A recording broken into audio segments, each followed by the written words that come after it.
നമസ്കാരം. Angel answers കാർഡിൽ നിന്ന് എന്ത് മെസ്സേജാണ് ഏഞ്ചൽസ് നിങ്ങൾക്ക് ഇന്നത്തെ ദിവസത്തേക്ക് തരാൻ പോകുന്നത് എന്ന് നോക്കാം. 2 കാർഡുകളാണ് എടുക്കുന്നത്. ആദ്യത്തേത് 3 കാർഡുകൾ വന്നിട്ടുണ്ട്. കോംപ്രമൈസ് എന്ന കാർഡാണ് വന്നിരിക്കുന്നത്.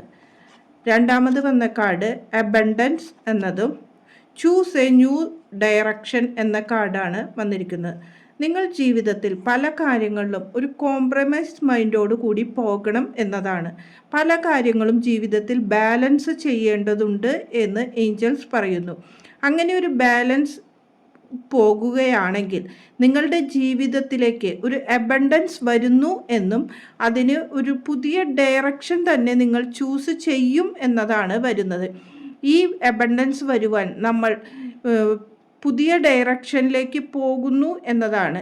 ചില വ്യക്തികൾ ഇവിടെ നാട്ടിൽ നിന്ന് വേറെ ജോലി തേടിയും മറ്റും പോകുവാൻ ശ്രമിക്കുന്നതോ അല്ലെങ്കിൽ ഒരു പുതിയ പ്രൊജക്റ്റോ മറ്റുള്ള കാര്യങ്ങളോ ഓപ്പൺ ചെയ്യുവാൻ ശ്രമിക്കുന്ന വ്യക്തികളും ഉണ്ടാകാം. അവർക്കെല്ലാവർക്കും പല കാര്യങ്ങളിലും കോംപ്രമൈസ് ചെയ്ത് പോകണം എന്നൊരു മെസ്സേജാണ് വന്നിരിക്കുന്നത്. നന്ദി, നമസ്കാരം.